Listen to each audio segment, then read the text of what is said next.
You want to stay active, so you try hiking or taking a stroll through the park, but your knee just won't cooperate. For that, I'll show you 3 exercises that can effectively reduce your strain and help prevent painful symptoms. Many people completely underestimate how quickly your knee can feel free again once you're able to move normally. The biggest mistake, particularly as you get older, is that when you have knee pain, you tend to move less and sit more often. You must not get into that negative cycle, because if you do that, it only gets worse.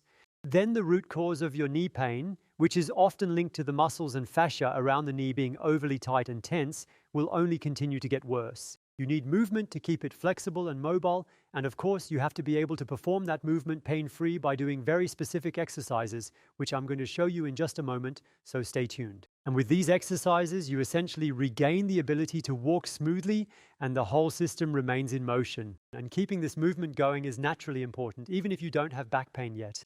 It's a wonderful preventive measure, and now I'll show you the exercises for the right side for pain in the right knee. If your left knee is in pain, simply do the exercises on the opposite side. It can't hurt to practice on both sides, on one side to relieve the pain and on the other as a preventive measure. Right side, shift your weight to the right. You can place your left leg slightly to the side for balance. And then you simply lean forward, keeping your back straight, and go as far as feels comfortable, natural, and balanced for your body, until you feel the stretch starting in the back of your knee, and then you use the other leg for support as well as the one you're stretching to keep your balance steady. You move inch by inch, maybe even millimeter by millimeter, carefully going further down, taking it slow and steady to avoid any strain or discomfort.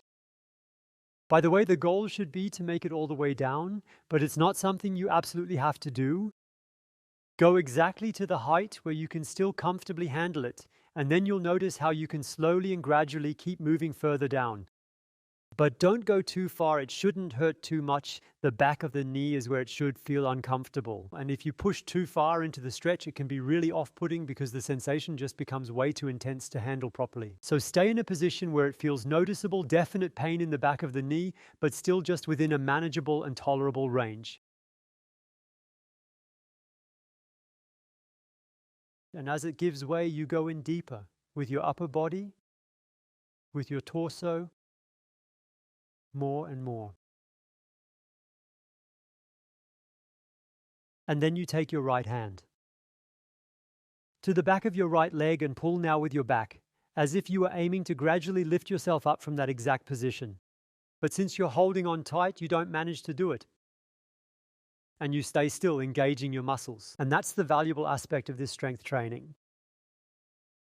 Releases once more and then slide a little bit further downward.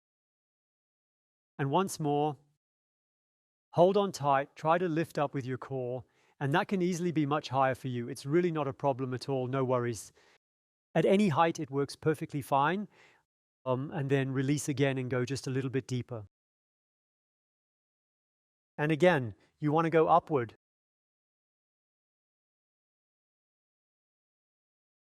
Let go once more, go a bit deeper. And now take a moment to fully enjoy and appreciate the achieved length of the muscle, knowing there's still a little more to give, and then slowly make your way back up. Move your leg gently and take a moment to feel into it. Maybe your knee already feels a bit lighter now. Now that we've stretched the back of the thigh, let's shift our focus to stretching the calf muscles. It's also incredibly important because the large calf muscle, known as the gastrocnemius, it extends here over the knee. And at the moment when this musculofascial system remains too tight, the thigh gets pulled downward, and then the knee doesn't feel comfortable, supported, or stable, and that's one of the primary causes of the pain. And that's exactly why we're taking it nice and slow right now. Either use our knee hero, just like this. Look the foot angle. If you don't have that yet, you can also grab a book or any other object to slightly elevate your foot and provide it with a bit of extra support. If you don't have either of those available, simply place your leg further back behind you. While it's not the most ideal position for distributing your body's weight evenly, it still works effectively enough to give you a decent stretch. I'll demonstrate here and then we'll do it together briefly. Fully straighten the knee, making sure it's completely extended and locked in place. And then gradually shift the pelvis a little further forward with each small, controlled movement to deepen the stretch. Then it pulls in the calf. Usually in the upper section. It really depends on where you're tight. but in most cases it pulls right beneath the back of your knee. And the great thing is gravity is essentially doing the work for you. You simply stand there, shift your weight over to the side you're currently concentrating on. Right now it's the right side. And push your pelvis further forward. As the calf begins to relax, you gradually increase the stretch.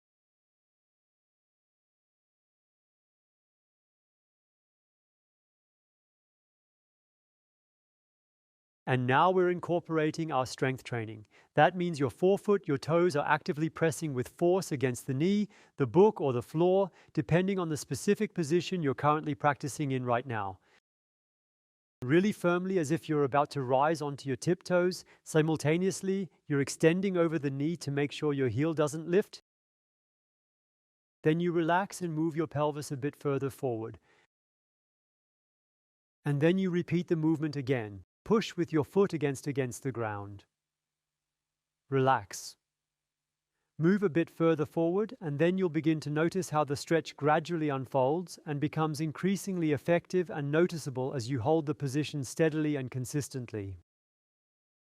Keep your full weight as much as possible on the right side, and again, you tighten downward. Relax, and then gently ease yourself a bit further into the stretch, allowing it to deepen naturally and smoothly. And you slowly come out. Always move smoothly and gently because these stretches are very intense and require careful control.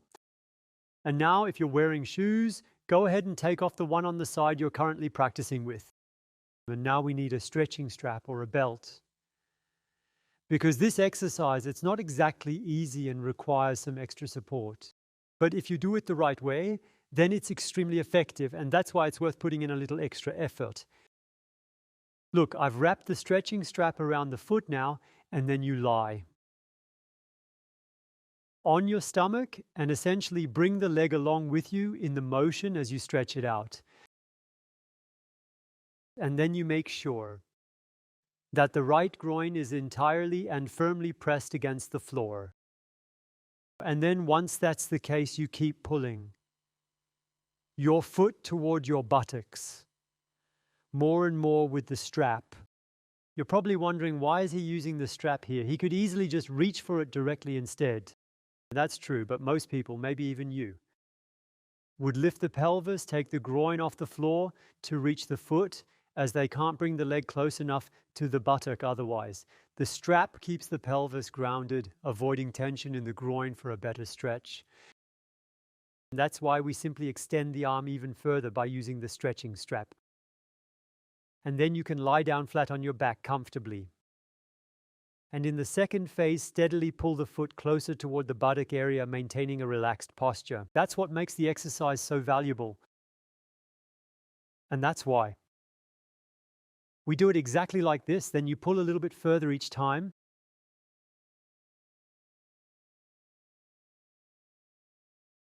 Wait until it gives in.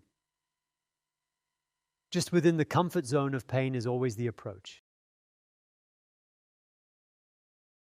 And then we move on to our strength training, which involves the leg naturally wanting to stretch out. Try to stretch your leg, which you can't do because the stretching strap is holding it very tightly. Let go again and ease a bit deeper into the stretch, taking your time to relax. And once more, pull with your foot, moving it away from your glutes gently and steadily. Release it again. And go a bit further into the stretch. And once more, your foot wants to move away from your glute. Hold the tension, the force with which you want to pull your foot away. And then relax. And move a little bit closer once more. Then you let go of the stretching strap and make another active effort to bring your foot all the way up to your buttocks, maintaining control throughout the movement. If the calf cramps, then quickly straighten the leg, wait until the cramp is over. Otherwise, make an effort to actively pull your foot toward your buttocks, holding it there for a moment, and then slowly ease yourself back out of that position. Then come on up. And take a few steps to really feel into your knee, paying close attention to how it's responding and noticing any sensations. You might just notice, how much lighter does it feel now? Where has all my pain disappeared to? If you're looking for more information on knee pain, Petra and I have put together all our expertise in a comprehensive guide where you can dive deeper, find detailed explanations, and access even more exercises. You can easily print it out and keep for reference, and if you'd like to download it completely free of charge, just take a look at the link below the video or in the first comment for instant access.